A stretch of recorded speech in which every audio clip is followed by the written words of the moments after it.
નમસ્કાર વિદ્યાર્થી મિત્રો, વિમળા વિદ્યાલય ઈ ક્લાસીસમાં આપનું હાર્દિક સ્વાગત છે। ધોરણ 2 વિષય ગણિત, એમાં પ્રકરણ 1 શું લાંબુ છે શું ગોળ છે એનો ભાગ 2 સમજીશું। આપણે આગળ ભાગ 1 સમજી ગયા, આજે આપણે ભાગ 2 સમજીશું, જેમાં છે મોટું ગાજર। એક દાદાએ ગાજરનું બી વાવ્યું। શું છે કે મોટું ગાજર, એના વિશે આપણે સમજવાનું છે। એક દાદા શું કરે છે તો પોતાના ખેતરમાં તે ગાજરનું બી વાવે છે। પછી શું થાય છે એ આપણે જોઈશું। ગાજર મીઠું અને મોટું થયું। ગાજરનું બી વાવ્યું પછી એ ગાજર મોટું અને કેવું થાય છે, મીઠું થાય છે। તે ખૂબ જ મોટું થયું। તેમણે ગાજરને જમીનની બહાર ખેંચવાનો પ્રયત્ન કર્યો, પણ તે બહાર આવ્યું નહીં। તેમણે ઝડપથી તેમની પત્નીને બોલાવી। શું કરે છે દાદા? ખેતરમાં ગાજરનું બી વાવે છે અને એ ગાજરનું બી વાવ્યા પછી થોડા સમય પછી એ ગાજર મોટું અને મીઠું થાય છે। ગાજર તો મીઠું હોય એટલે બાળકો એ મોટું પણ થાય છે અને મીઠું પણ થાય છે। તેમણે ગાજરને જમીનની બહાર ખેંચવાનો પ્રયત્ન કર્યો। ગાજરનું બી મોટું થયું એટલા માટે એને ખાવું હતું, એટલા માટે દાદા શું કરે છે તો ગાજરને જમીનની બહાર ખેંચવાનો પ્રયત્ન કરે છે, પરંતુ તે બહાર આવ્યું નહીં। ગાજર બહુ મોટું હતું એટલા માટે એકલા દાદાના ખેંચવાથી બહાર આવતું નથી। તેમણે ઝડપથી તેમની પત્નીને બોલાવી। શું કરે છે દાદા? તો તેમની પત્નીને બોલાવે છે કે તે પોતાની મદદ કરે કે જેથી ગાજર બહાર આવી શકે। દાદા ગાજરના પાંદડા ખેંચી રહ્યા હતા। શું કરે છે દાદા? તો બાળકો, જે ગાજર હોય એ જે ફળ આપણે જે કહીએ ગાજર, એ જમીનની અંદર હોય અને બહાર શું હોય તો ગાજરના પાંદડા હોય છે। એટલા માટે આપણે ગાજરની બહાર ખેંચવું હોય તો એને પાંદડા પકડીને ખેંચવામાં આવે છે, જેથી જમીનની અંદરથી ગાજર બહાર આવે છે। તો શું કરે છે કે દાદા ગાજરના પાંદડા ખેંચી રહ્યા હતા અને દાદી દાદાને ખેંચી રહ્યા હતા। વિદ્યાર્થી મિત્રો, શું કરે છે તો દાદા, અહીં તમને ચિત્રમાં દેખાય છે કે દાદા છે એ ગાજરના પાંદડા ખેંચી રહ્યા છે, જ્યારે દાદી શું કરે છે તો દાદી દાદાને ખેંચી રહ્યા હતા। દાદી કોને પકડે છે? જે તમને ચિત્રમાં દેખાય છે કે દાદી છે એ દાદાને પકડે છે, પરંતુ તેઓ ગાજરને જમીનની બહાર ખેંચી શક્યા નહીં। શું કરતો આવી બાળકો શું થાય છે તો પણ ગાજર બહાર આવતું નથી। દાદી અને દાદા, પહેલાં કોણ હતું તો પહેલાં દાદા હતા, પછી દાદી આવ્યા, પરંતુ ગાજર બહાર આવતું નથી। દાદીએ તેમની પોત્રીને બોલાવી। હવે બાળકો કોણ આવી ત્રીજા નંબરે? તો તે પોતાની પોત્રીને બોલાવે છે। દાદા દાદી અને તેમની પોત્રીએ ગાજરને જમીનની બહાર ખેંચવાનો ખૂબ જ પ્રયત્ન કર્યો, પણ તે ખેંચી શક્યા નહીં। શું થાય છે બાળકો? દાદા એકલા પ્રયત્ન કરે છે તો પણ ગાજર બહાર નથી આવતું। પછી તે પોતાની પત્ની એટલે કે દાદીને બોલાવે છે। દાદા અને દાદી બંને ભેગા મળીને ગાજરને ખેંચે છે તો પણ ગાજર બહાર નથી આવતું। અને પછી તે પોતાની પોત્રી એટલે પોતાના દીકરીને બોલાવે છે, એટલે પોત્રીને બોલાવે છે તો પણ તે ગાજર જમીનની બહાર આવતું નથી। તમને અહીં ચિત્રમાં દેખાય છે કે આ ગાજર દેખાય છે, પછી દાદા છે એ પાંદડા ખેંચે છે, પછી દાદાને દાદીએ પકડ્યા છે, પછી પોત્રી એટલે પોત્રીએ દાદીને પકડ્યા, દાદીએ દાદાને પકડ્યા, દાદાએ ગાજરને પકડ્યા, તો પણ ગાજર જમીનની અંદરથી બહાર આવતું નથી। શું સમજ્યા બાળકો? શું તું મસ્ત વાર્તા જેવું છે આ, કે ગાજર મીઠું, દાદા ગાજર વાવે છે પોતાના ખેતરમાં, પછી એ ગાજર થોડા સમય પછી મોટું અને મીઠું થાય છે, પરંતુ તેને ગાજરને જમીનની બહાર ખેંચવા પ્રયત્ન કરે છે। શું કરે છે દાદા? તો જમીનની બહાર ખેંચવા પ્રયત્ન કરે છે, પરંતુ તે બહાર નીકળતું નથી। એટલા માટે તે પોતાની પત્ની એટલે કે દાદીને બોલાવે છે। દાદા ગાજરના પાંદડા ખેંચી રહ્યા હતા અને દાદી દાદાને ખેંચી રહ્યા હતા। શું કરે છે તો પહેલાં દાદા ગાજરના પાંદડા ખેંચે છે અને દાદી દાદાને ખેંચી રહ્યા હતા, પરંતુ એ પોતાની પત્નીને બોલાવે છે, એટલા માટે દાદાએ ગાજરના પાંદડા પકડ્યા અને દાદીએ દાદાને પકડ્યા છે, પરંતુ ગાજર જમીનની બહાર ખેંચી શક્યા નહીં, તો પણ ગાજર જમીનની બહાર નીકળતું નથી। પછી શું કરે છે દાદી? તો દાદી તેમની પોત્રીને બોલાવે છે। દાદા દાદી અને તેમની પોત્રીએ ગાજરને જમીનની બહાર ખેંચવાનો ખૂબ જ પ્રયત્નો કર્યા, પણ તે ખેંચી શક્યા નહીં। તો શું થાય છે બાળકો? 3 જણા ભેગા મળીને પણ આ ગાજરને ખેંચી શકતા નથી।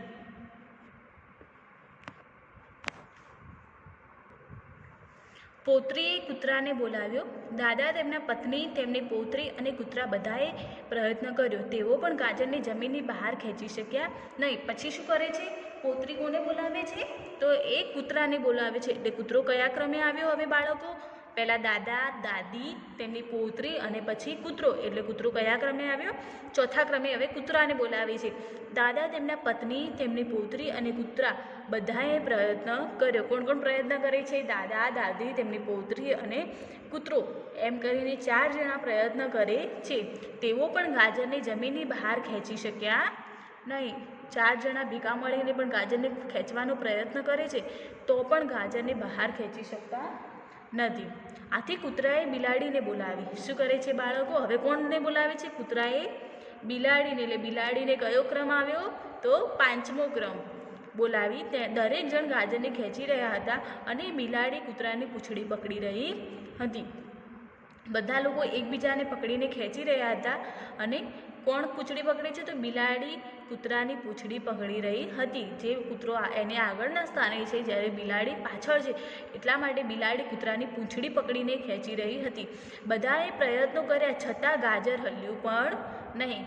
5 જણા થઈને પ્રયત્ન કરે છે, છતાં પણ ગાજર હલતું નથી. હવે બિલાડીએ કોને બોલાવ્યો? તો ઉંદરને. ઉંદરનો કયો ક્રમ આવ્યો બાળકો? તો 6થા નંબરનો ક્રમ ઉંદરનો આવે છે. તો બાળકો આપણે આગળ જોયું કે દાદા હતા, એ દાદા પોતાના ખેતરમાં ગાજરનું બી વાવે છે અને એ ગાજરનું બી થોડા સમય પછી મોટું થાય છે અને મીઠું પણ હોય છે. તેથી દાદા તેને જમીનમાંથી બહાર ખેંચવાનો પ્રયત્ન કરે છે, પણ તે બહાર નીકળતું નથી. તેથી તેમને ઝડપથી પોતાની પત્ની એટલે કે દાદીને બોલાવે છે. દાદા અને દાદી બંને ભેગા મળીને ગાજર ખેંચે છે, પરંતુ તો પણ બહાર નીકળતું નથી. એટલા માટે દાદી કોને બોલાવે છે બાળકો? તો પૌત્રીને. એટલે પહેલાં દાદા, દાદી, પૌત્રી એમ કરીને 3 જણા ભેગા મળીને ગાજર ખેંચે છે, તો પણ ગાજર જમીનની બહાર નીકળતું નથી. પછી પૌત્રી કોને બોલાવે છે? તો કૂતરાને બોલાવે છે. તો કૂતરાનો કયો નંબર થયો બાળકો? તો 4થા નંબરમાં કૂતરો છે. તો દાદા, તેમના પત્ની, તેમની પૌત્રી અને કૂતરો બધા એટલે 4 જણા ભેગા થઈને ગાજરને જમીનની બહાર ખેંચવાનો પ્રયત્ન કરે છે, તો પણ બહાર નીકળતું નથી. પછી શું કરે છે કૂતરાએ બિલાડીને બોલાવી. તો બિલાડી દરેક જણ ગાજરને ખેંચી રહ્યા હતા અને બિલાડી કૂતરાની પૂંછડી પકડી રહી હતી. કૂતરાએ કોને બોલાવ્યો? તો બિલાડીને બોલાવ્યો અને બિલાડી કૂતરાની પૂંછડી પકડી રહી છે. બધાએ પ્રયત્નો કર્યા છતાં પણ ગાજર હલ્યું પણ નહીં. પછી શું કરે છે? હવે બિલાડીએ ઉંદરને બોલાવે. તો ઉંદરનો કયો ક્રમ આવ્યો બાળકો? તો 6 નંબરનો ક્રમ ઉંદરનો આવે છે. આ તમને ચિત્રમાં દેખાય છે કે આ ગાજર જે એનું કદ બહુ મોટું છે. પછી દાદા છે, દાદી છે, પૌત્રી છે, કૂતરો છે, બિલાડી છે અને ઉંદર છે. આપણે અહીં લખી દઈશું કે આ દાદા, દાદી, પૌત્રી, કૂતરો, બિલાડી અને ઉંદર. જે તમને અહીં ચિત્રમાં દેખાય છે કે ગાજર બહુ મોટું છે. પછી દાદા છે, દાદા દાદીને બોલાવે છે, દાદી પૌત્રીને બોલાવે છે, પૌત્રી કૂતરાને બોલાવે છે, કૂતરો બિલાડીને બોલાવે છે અને બિલાડી ઉંદરને બોલાવે છે. પછી શું છે? તેઓ બધાએ જોરથી ગાજર ખેંચ્યું. ગાજર બહાર આવ્યું, ધડામ, બધા નીચે પડ્યા. તમને અહીં ચિત્રમાં દેખાય છે કે આટલા 6 જણા ભેગા થઈને એક ગાજર ખેંચે છે, તો ગાજર બહાર આવે છે અને બધા નીચે પડે છે. તો આ ઉંદર શું કહે છે? હું સૌથી બળવાન છું. જુઓ બાળકો, આટલી વાર 5 જણા ભેગા થઈને ગાજર ખેંચતા હતા પણ નીકળતું ન હતું અને ઉંદરને આવ્યા પછી તે ગાજર નીકળી જાય છે. એટલે ઉંદર શું કહે છે કે હું સૌથી બળવાન છું. તેઓ બધા ખૂબ જ ઉત્સાહિત થઈ ગયા. તેથી બધાએ રસોડામાં ગાજરનો હલવો બનાવીને ખાધું. જે ગાજર નીકળે છે એના બધા લોકો એ ભેગા મળીને તેનો હલવો બનાવીને ખાય છે. તો બાળકો આપણે જોઈએ પહેલાં કોણ હતું ગાજર ખેંચવામાં? તો દાદા, પછી દાદી, પછી પૌત્રી, કૂતરો, બિલાડી અને ઉંદર. આ ક્રમ તમારે યાદ રાખવાના છે. તો દાદા કયા ક્રમે છે? તો પહેલા ક્રમે દાદી, બીજા ક્રમે પૌત્રી, ત્રીજા ક્રમે કૂતરો, ચોથા ક્રમે બિલાડી, પાંચમા ક્રમે અને ઉંદર છઠ્ઠા ક્રમે છે આ ક્રમ બાળકો તમારે યાદ રાખવાના રહેશે કે પહેલા ક્રમે દાદા, બીજા ક્રમે દાદી, ત્રીજા ક્રમે પૌત્રી, ચોથા નંબરે કૂતરો, પાંચમા નંબરે બિલાડી અને છઠ્ઠા નંબરે ઉંદર આવે છે. તો બાળકો વાર્તા સારી હતી અને મજા પણ આવી. આ ઘરે તમારે વાંચવાનો પ્રયત્ન કરવાનો છે અને સમજવાની કોશિશ કરવાની રહેશે. હવે જે ચિત્રો જુઓ અને લખો. આપણને ચિત્ર આપેલું છે, આ જોઈ અને આપણે આ પ્રશ્નોના જવાબ લખવાના છે. કેટલા લોકો ગાજરને ખેંચી રહ્યા છે? આપણને પ્રશ્ન પૂછ્યો છે કે કેટલા લોકો ગાજરને ખેંચી રહ્યા હતા.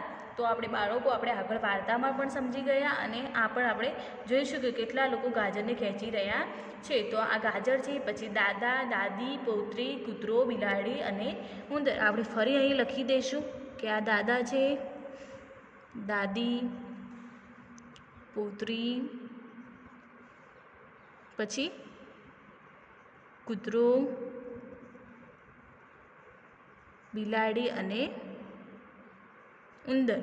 એમ કેટલા જણ છે? 1 2 3 4 5 અને 6 જણ. તો કેટલા લોકો ગાજરને ખેંચી રહ્યા છે? તો આ 1 નંબર, આ 2, 3, 4, 5 અને 6. કેટલા લોકો ગાજરને ખેંચી રહ્યા છે? તો 6 જણ. કેટલા બાળકો ગાજરને ખેંચી રહ્યા છે? તમને દેખાય છે અહીં કે દાદા, દાદી, પૌત્રી, કૂતરો, બિલાડી અને ઉંદર. એમ 6 જણા ગાજરને ખેંચી રહ્યા છે. તેને ખેંચવા માટે પહેલું કોણ હતું? તો બાળકો જ્યારે દાદા ખેતરમાં જાય છે, જોવે છે કે ગાજર હવે બહુ મોટું અને મીઠું થઈ ગયું છે, ત્યારે દાદા પહેલાં હતા જે ખેંચવાનો પ્રયત્ન કરે છે. તો આપણે અહીં જવાબમાં લખીશું કે દાદા. શું આવે બાળકો? તેને ખેંચવા માટે પહેલું કોણ હતું? તો તમને અહીં ચિત્રમાં પણ દેખાય છે અને આપણે આગળ પણ સમજી ગયા કે તેને ખેંચવા માટે પહેલાં દાદા હતા. બિલાડી હરોળમાં ખાલી જગ્યા ક્રમે છે. બિલાડી જે હરોળ છે, ઊભી લાઈન છે, એમાં કયા ક્રમે છે? તો પહેલાં દાદા છે, બીજા નંબરમાં દાદી, ત્રીજા નંબરમાં પૌત્રી, ચોથા નંબરમાં કૂતરો અને પાંચમા નંબરમાં બિલાડી અને છઠ્ઠા નંબરમાં ઉંદર છે. તો બાળકો આપણને આપણો જવાબ મળી ગયો કે બિલાડી હરોળમાં ખાલી જગ્યા ક્રમે છે. તો બિલાડી કયા ક્રમે છે? તો પાંચમા ક્રમે. કયા ક્રમે દેખાય છે બાળકો? તો દાદા, દાદી, પૌત્રી, કૂતરો અને બિલાડી. તો પાંચમા ક્રમે બિલાડી છે.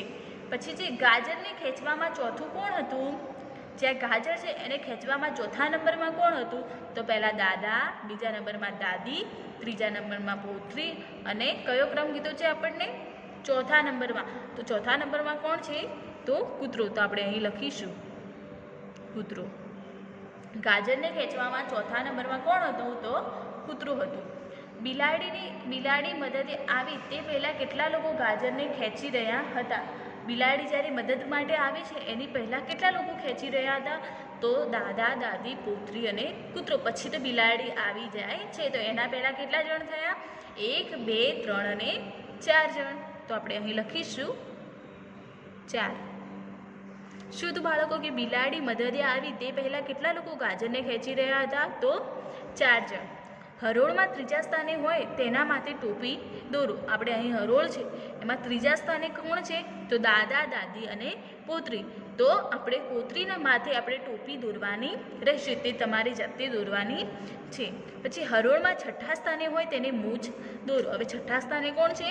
તો દાદા 1 નંબરમાં, દાદી 2 નંબરમાં, પૌત્રી 3 નંબરમાં, કૂતરો 4 નંબરમાં, બિલાડી 5 નંબરમાં અને ઉંદર 6 નંબરમાં. તો આ છઠ્ઠા સ્થાને છે તો એને શું દોરવાનું? ઉંદરને આપણે મૂછ દોરવાની રહેશે. એ પણ તમારે જાતે દોરવાની છે. તો બાળકો આપણે શું સમજ્યા? મોટું ગાજર, એની અંદર આપણે એક વાર્તા સમજી અને એના ઉપરથી આપણે પ્રશ્નોના જવાબ આપ્યા કે કેટલા લોકો ગાજરને ખેંચી રહ્યા છે? તો કેટલા લોકો છે? 1 2 3 4 5 અને 6. તો 6 લોકો ગાજરને ખેંચી રહ્યા છે. તેને ખેંચવા માટે પહેલું કોણ હતું? તો તેને ખેંચવા માટે પહેલાં દાદા હતા. બિલાડી હરોળમાં ખાલી જગ્યા ક્રમે છે. બિલાડી હરોળમાં કયા ક્રમે છે બાળકો? તો 1 2 3 4 અને 5. તો પાંચમા ક્રમે બિલાડી છે. ગાજરને ખેંચવામાં ચોથું કોણ હતું? તો ગાજરને ખેંચવામાં ચોથું કોણ હતું? તો કૂતરો. તો 1 2 3 અને 4. તો આપણે દેખાય છે કે ચોથા નંબરમાં કૂતરો છે. બિલાડી મદદે આવી તે પહેલાં કેટલા લોકો ગાજરને ખેંચી રહ્યા હતા? તો આ બિલાડી છે, તો એના પહેલાં કેટલા લોકો ગાજરને ખેંચી રહ્યા હતા? તો 1 2 3 અને 4. તો બિલાડી મદદે આ રીતે પહેલાં 4 લોકો ગાજરને ખેંચી રહ્યા હતા. હરોળમાં ત્રીજા સ્થાને હોય તેના માથે ટોપી દોરો. 1 2 અને 3. ત્રીજા સ્થાને કોણ છે? પોતરી છે, તો એના માટે આપણે ટોપી દોરવાની છે, જે તમારે ઘરે દોરવાની પ્રયત્ન કરવાનો. પછી હરોળમાં છઠ્ઠા સ્થાને હોય તેને મૂછ દોરો. હરોળમાં છઠ્ઠા સ્થાને કોણ છે? તો 1 2 3 4 5 અને 6. ઉંદર છઠ્ઠા સ્થાને છે, એટલા માટે આપણે ઉંદરને મૂછ દોરીશું. એ પણ તમારે ઘરે દોરવાનો પ્રયત્ન કરવાનો રહેશે. હવે છે સીમાની સદી. સીમાએ જુદા જુદા ચાંદલાની મદદથી ભાત બનાવી છે. સીમા નામની છોકરી છે, એ શું કરે છે? તો જુદા જુદા ચાંદલાની મદદથી એક ભાત બનાવે છે, જે તમને અહીં ચિત્રમાં દેખાય છે કે આ સીમા છે એ જુદા જુદા ચાંદલા અંદર તમને દેખાય છે કે જેની એને જૂથ બનાવીને ભાત બનાવેલી છે. તો શું કહે છે? જૂથ તરફ જોવો અને ચાંદલાની કુલ સંખ્યાનો અંદાજ લગાવો. આ જૂથ છે અલગ અલગ ચાંદલાના, તો જેમાં આ ચાંદલા લાલ કલરના છે, આ કાળા છે, આ જાંબુડિયા રંગના છે, એ રીતે આ લીલા છે, કેસરી છે, આ લાલ અને કાળા ભેગા છે, આ વાદળી છે અને આ કથ્થઈ કલર જેવા છે. તો જુદા જુદા ચાંદલાઓને તેને ભાત બનાવી છે. તો એ ચાંદલાની કુલ સંખ્યાનો અંદાજ લગાવવાનો છે. તો કુલ સંખ્યામાં આ ચાંદલાની અંદાજિત સંખ્યા કેટલી હશે? તો હું 70નો અંદાજ લગાવું છું. કેટલો અંદાજ લગાવું છું બાળકો? તો 70 ચાંદલાઓનો અંદાજ લગાવું છું. તો પછી શું કહે છે? 100 ચાંદલા પૂરા કરવા વધારે જૂથ બનાવો. તમારે કેટલા વધુ ચાંદલા દોરવા પડશે? 100 ચાંદલા પૂરા કરવા માટે આપણે વધારે જૂથ બનાવવાના છે, અને કેટલા વધારે ચાંદલા દોરવા પડશે એ આપણે અહીં જોઈશું. પહેલાં તો આપણે બધા ચાંદલાઓને ગણી લઈએ કે 1 2 3 4 5 6 7 8 9 અને 10. 11 12 13 14 15 16 17 18 19 અને 20. 21 22 23 24 25 26 27 28 29 ને 30. 31 32 33 34 35 36 37 38 39 ને 40. 41 42 43 44 45 46 47 48 49 50. 51 52 53 54 55 56 57 58 59 60. 61 62 63 64 65 66 67 68 69 70. 71 72 73 74 75 76 77 78 ને 80. મારો અંદાજ કેટલાનો હતો બાળકો? 70નો. અને અહીં છે કેટલા ચાંદલા? 80.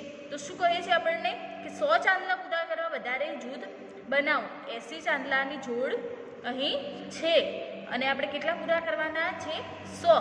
તો કેટલા ચાંદલા બાકી રહ્યા? તો 20 ચાંદલા બાકી રહે છે, જે આપણે અહીં દોરવાના રહેશે. તો હું અહીં 20 ચાંદલા એટલે કે 5 5ની 4 જોડ બનાવ્યું છું. 1 3 4 અને 5. 1 2 3 4 5. પછી બાળકો 1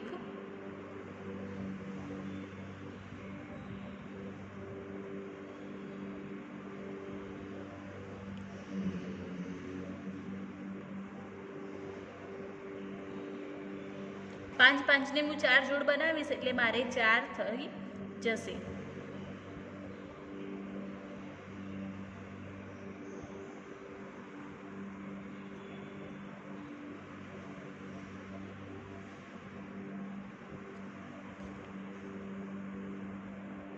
હવે ગણી શકશો આપણે. એટલે 80 થયા હતા. પછી 81 82 83 84 85 86 87 88 89 90 91 92 93 94 95 96 97 98 99 અને 100. આપણે કેટલી જોડ બનાવવાની હતી? તો 100ની જોડ બનાવવાની હતી. અહીં આપણે 6 ચાંદલા કર્યા છે, એટલા માટે આપણે અહીં એક ચાંદલો છે એ ઇરેઝ કરવો પડ્યો. એટલા માટે હવે બાળકો તમે ગણી શકીશું કે આપણે 100 ચાંદલા પૂરા કર્યા છે. તો આપણે ફરી એકવાર બધા ચાંદલા ગણી લઈશું કે 1 2 3 4 5 6 7 8 9 10 11 12 13 14 15 16 17 18 19 20 21 23 24 25 27 28 29 30 31 32 33 34 35 36 37 38 39 40 41 42 43 44 45 46 47 58 59 60 57 58 59 60 61 62 63 64 65 66 67 68 69 70 71 72 73 74 75 77 78 79 80 81 82 83 84 85 86 87 88 89 90 91 93 94 95 96 97 98 99 અને 100. તો કેટલા ચાંદલા પૂરા થયા બાળકો? 100 ચાંદલા અહીં પૂરા થાય છે. તો આપણે વધુ કેટલા ચાંદલા અંદર ઉમેર્યા? તો 20 ચાંદલા આપણે વધુ અંદર ઉમેર્યા છે. તો બાળકો આ પ્રકરણ છે કે શું લાંબુ છે શું ગોળ છે એ અહીં હું પૂર્ણ કરું છું.